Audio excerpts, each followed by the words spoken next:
surga, turun kasih dari surga, turun urapannya.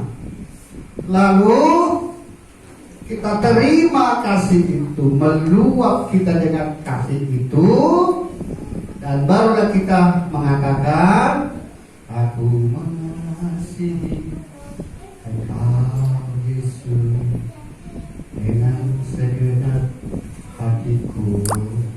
Dan dengan demikian juga kita akan mengatakan, ku kasihi Engkau dengan kasih Tuhan itu kepada sesama kita. Amin. Amin. Nah, sekarang penyebabnya seseorang dapat melakukan segala perintah Allah adalah jika orang itu mengasihi Tuhan. Nah, kalau kita runut ke awalnya, jika seseorang itu mengalami kasih Tuhan, gitu ya. Jadi kehidupan orang Kristen adalah bagaimana kita sesungguhnya merasakan mengalami kasih Tuhan. Karena sesungguhnya inilah menjadi modal, sesungguhnya inilah yang menjadi dasar untuk kita dapat melakukan segala perintah-perintahnya. Ya. Jadi pertanyaannya, apakah benar-benar kita sudah merasakan kasih Tuhan itu? Dan kemudian apakah kita sudah sungguh-sungguh mengasihinya? Kalau hal ini sudah tergenapi di dalam kehidupan kita sehari-hari, maka tidak perlu engkau dipaksa, dan bahkan engkau tidak perlu diiming-imingi. Amin. Amin. Engkau tidak perlu ditakut-takuti. Engkau tidak perlu takut akan penghukuman. Dan juga engkau tidak perlu butuh iming-iming itu, yaitu hadiah-hadiahnya itu. Amin. Amin.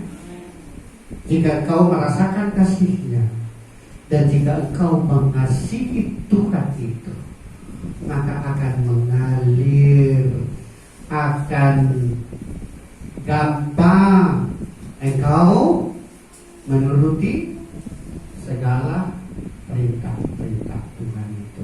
Amin. Amin. Sesungguhnya demikian juga aplikasinya di tengah-tengah kehidupan kita sehari-hari.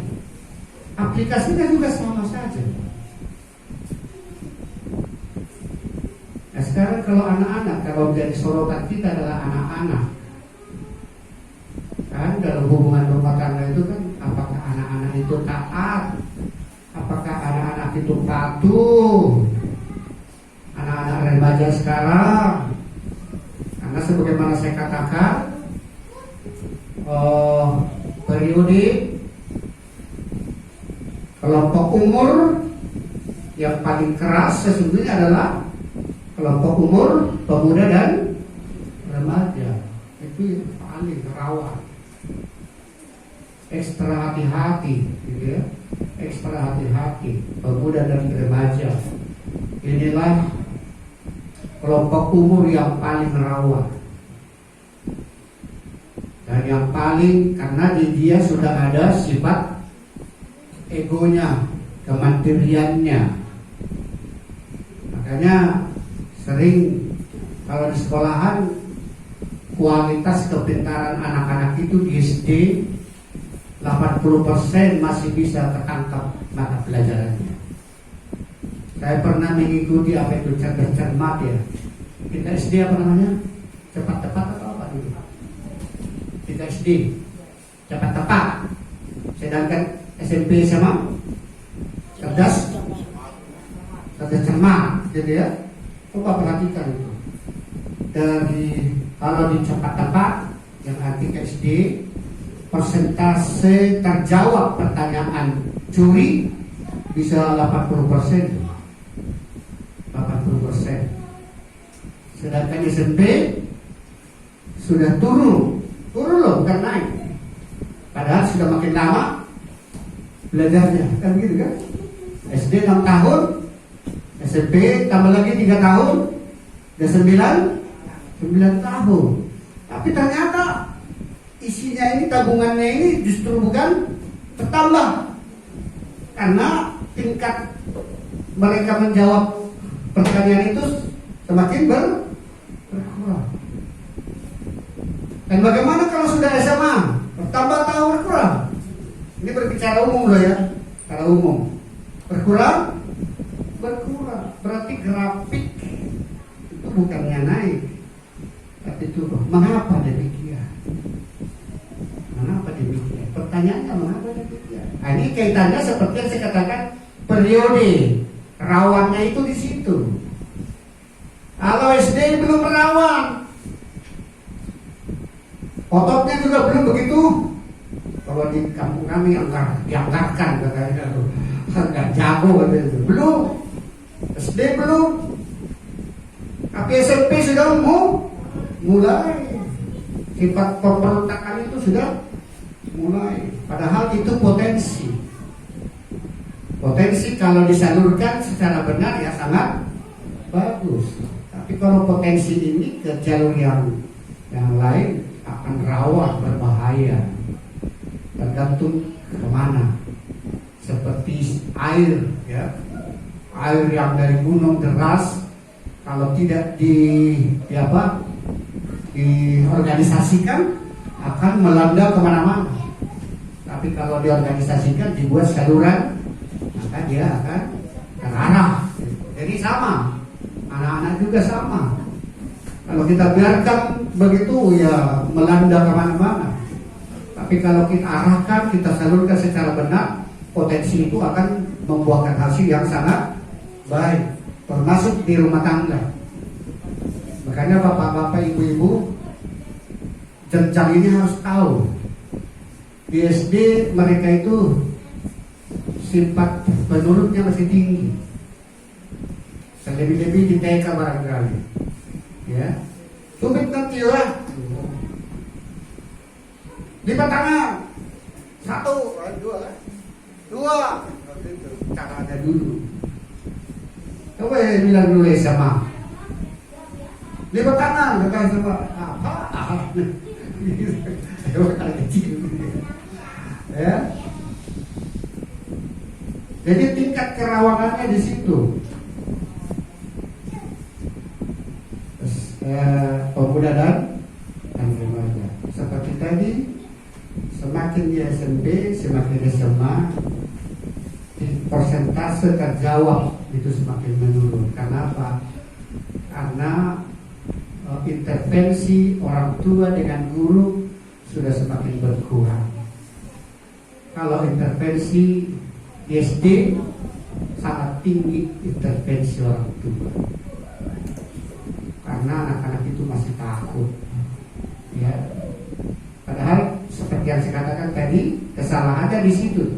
Kesalahannya di situ. Apa itu tadi? Karena mereka takut akan hukuman dan tergiur karena ada iming-iming, karena nego ini. Ini penyebabnya. Kalaupun pendidikan seperti sekarang ini, barangkali di sini letaknya. Ya, karena dasarnya adalah hukuman dan hadiah itu tadi. Padahal firman Tuhan mengajarkan adalah kasih.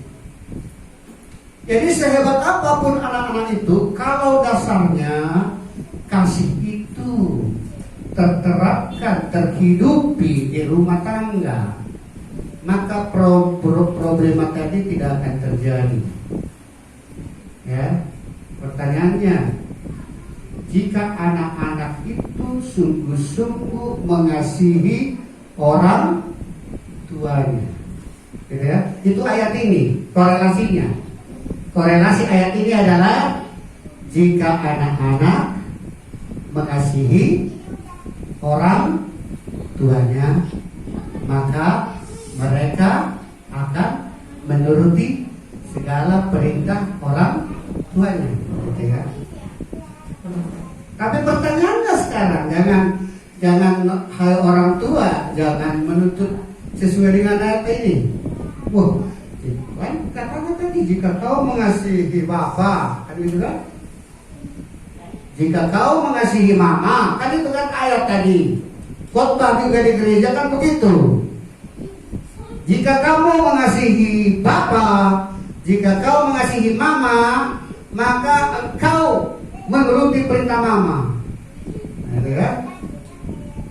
Padahal masih sebelum itu masih ada tadi seperti yang saya katakan tadi, pujian itu apa? Kasih dari surga. Berarti sumbernya di rumah tangga lah kasih dari orang tua mengalir kepada anak-anak. Amin. Amin. Amin. Tidak mungkin anak-anakmu mengasihimu. Tidak mungkin anak-anakmu mengasihimu jika engkau belum mengasihi anak-anak tadi. Tidak mungkin pujian tadi, aku mengasihi engkau Yesus. Nah, tidak mungkin sebelum ada kasih dari surga memenuhi.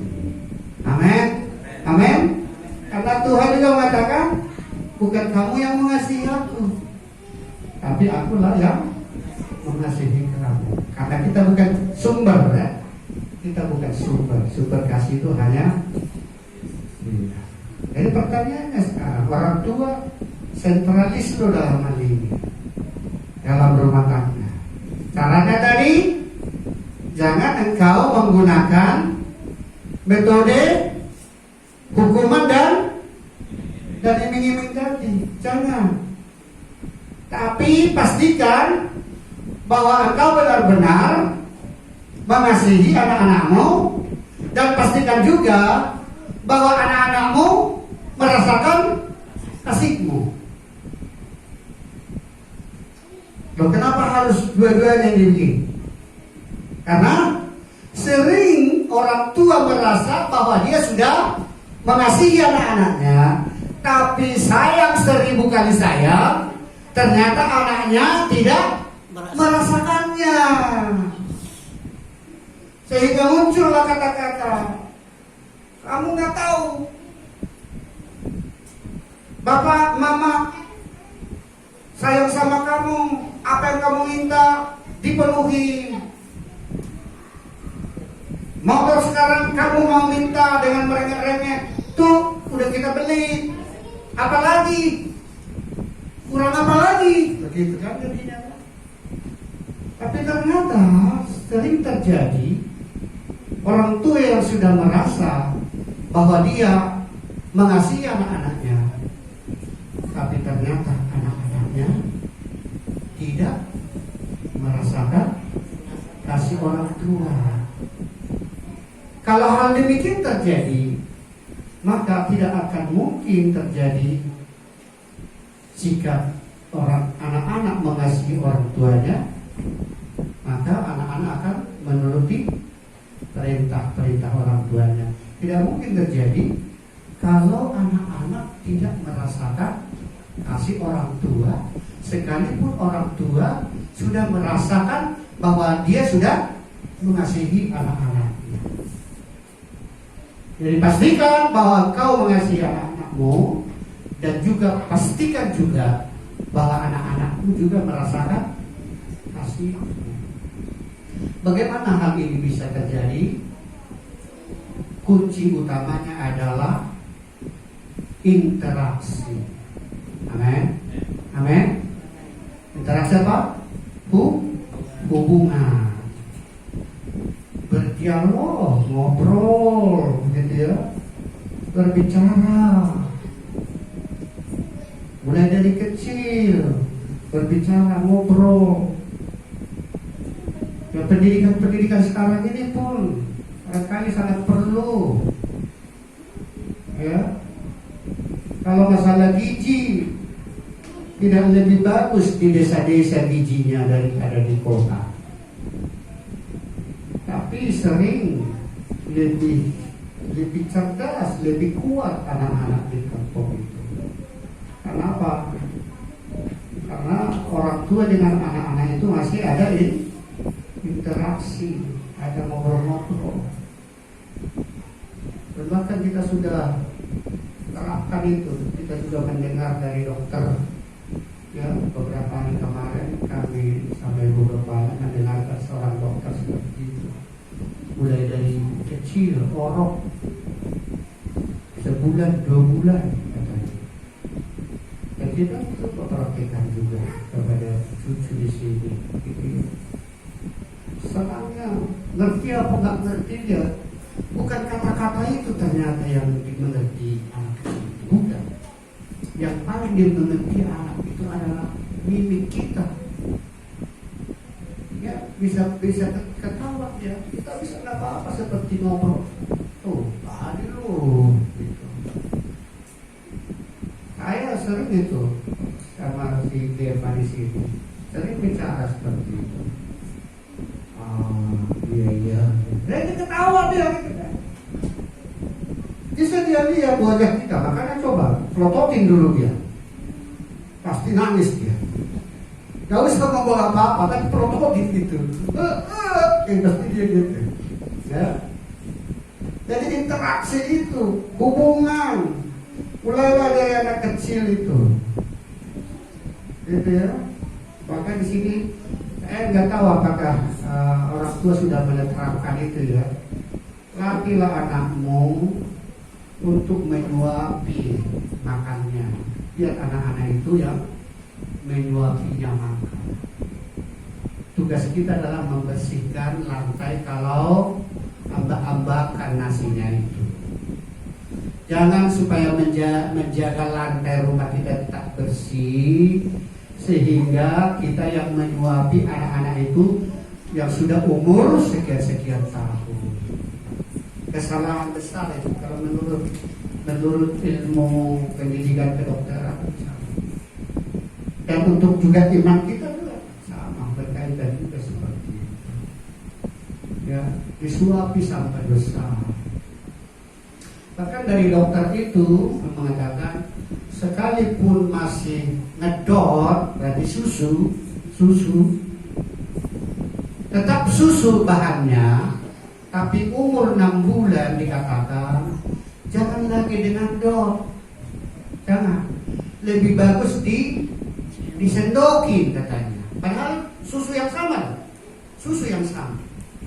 tapi umur 6 bulan ganti metodenya, caranya, sudah mulai nyendokin, kita sendokin, yang nggak mungkin lah 6 bulan kita suruh dia nyendokin sendiri. Ya kita sendokin tuh, pasti dia begitu nanti. Nah, nyendokin lagi, tapi kan capek kan orang itu aja, daripada kan lebih gampang kan dicemplungin dotnya, udah tinggal kita gini aja supaya tidak jatuh, daripada sendok gitu. Tapi katanya jauh lebih efektif ini membentuk kualitas anak itu. Gitu ya. Jadi kita juga di dalam rumah tangga pastikan anak-anak itu sudah merasakan kasih orang tuanya.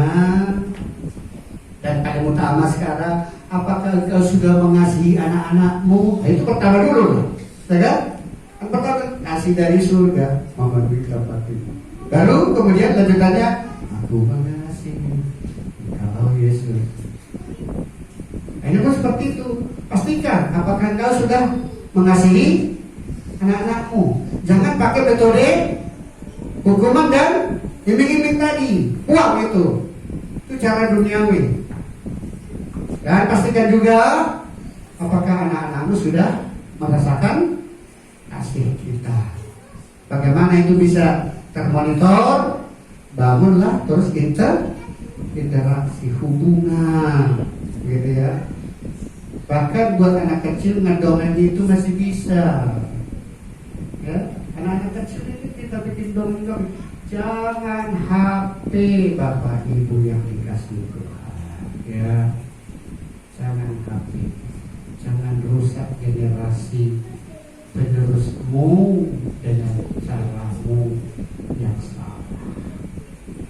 Saya beberapa bulan yang lalu sudah pernah saya katakan di sini dampak dari HP yang menjadi tidak normal anak-anak itu. Dan barusan tadi saya lihat, baru minggu-minggu sekarang ini ada anak remaja, laki-laki remaja belasan tahun mungkin, dibawa ke dokter. Karena apa? Karena tangannya tidak bisa. Ya, nggak bisa. Anaknya nggak bisa dia seperti main game.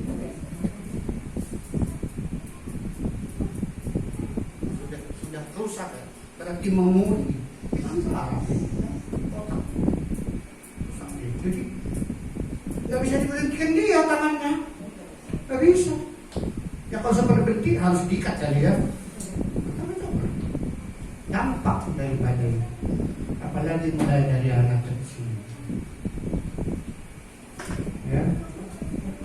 Saya sangat jeli ya. Orangnya saya jeli. 1 kali 2 kali kita langsung bisa tak gitu. Kan saya rekam. Baik ini kan saya rekam sampai 3 menit. Kita candai reaksi dia kan. Anak-anak kan masih apa? Gerakan tidak teratur anak-anak gitu ya. Gerakan anak-anak kan tidak teratur kan gitu kan. Lompat-lompatannya kan gitu ya. Gitu. Kita rekam. Dan kita setelah direkam diputar ulang. Kita berikan ditonton dia, sangat antusias dia menonton. Nggak tahu apa dia sudah tahu. Apakah saya ini mungkin nggak tahu gak wajahnya gitu. Tapi dia sangat antusias dia. Tapi saya lihat hanya nggak sampai 3 menit saya perhatikan berair matanya. Bukan karena terharu, saya rasa nggak karena terharu dari berair. Karena berarti mungkin kelelahan mata atau apa. Itu 3 menit loh. Sekarang kalau sampai berjam-jam anak-anak itu main game atau segala macam, bukankah itu langsung saya bilang ke ibu gembala, gak boleh kita kasih tonton lagi sama Gilva. Hanya 2 kali harus saya perhatikan berair. Jadi perlu kita cepat jeli kita melihat apa yang terjadi. Padahal senang-senang kita melihat reaksi dia menonton videonya dia. Tapi setelah saya lihat matanya berair, mungkin radiasi atau apa sekarang macamnya. Dan mungkin seperti itulah kepada anak yang belasan tahun tadi. Gak bisa dikontrol tangannya, gerakannya harus dikontrol. Harus pergi ke dokter, gak tahu semua bangga itu nanti. Ya, dan bukan hanya satu banyak. Lebih bagus aja yang mungkin tradisional. Mama saya terkenal sangat bagus ngedongeng waktu saya masih kecil.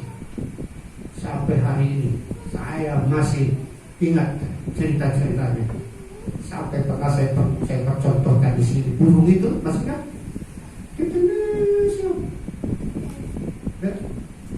Suka itu kan kadang-kadang siang-siang itu biasa. Masih ada ternyata di lokasi kita. Apa itu kalau di masyarakat? Cincin siapa ini? Cincin siapa ini? Dibuat dari cerita. Oh itu ada seorang anak gadis dulu. Dia nyuci baju di sungai. Lalu ya nama udah pakai sabun, cincinnya kan jadi licin. Cincinnya itu lepas dan hanyut. Wah, cincin saya kemana? Cincin saya kemana? Ini dengar dia burung. Aku cincinku itu, cincin sini. Burungnya terbang jauh sampai ke hutan. Akhirnya si anak gadis ini nyasar di hutan. Itulah cerita ibu-ibu ya. Terkenal, ibu saya pintar bercerita. Jadi ibu-ibu sekarang juga bisa lah bercerita. Apa yang saudara ceritakan? Ya, kalau saudara nonton sinetron ya jangan konsumsi sendiri sinetron, ceritakan kepada anak cucumu ya. Ya kalau sinetronnya bagus, kalau nggak bagus jangan terangkan begitu ya. Jadi jangan kita habiskan karena ada prinsip apa ini ya, aman kayak sekarang ini cara membuat anak-anak anteng adalah ini. Berikan HP, antar dia. Tapi ingat dampak daripada metode. Tentukanlah batas-batasnya, waktu-waktunya. Ya. Ini makanya saya katakan, pastikan apakah engkau mengasihi anak-anakmu, dan pastikan juga apakah mereka juga merasakan kasih. Maka menurut firman ini, maka apa yang diharapkan oleh orang tua, apa yang diperintahkan oleh orang tuanya, anak-anaknya pasti akan menurutinya, mentaatinya. Jadi jangan engkau memaksa-maksa mereka, padahal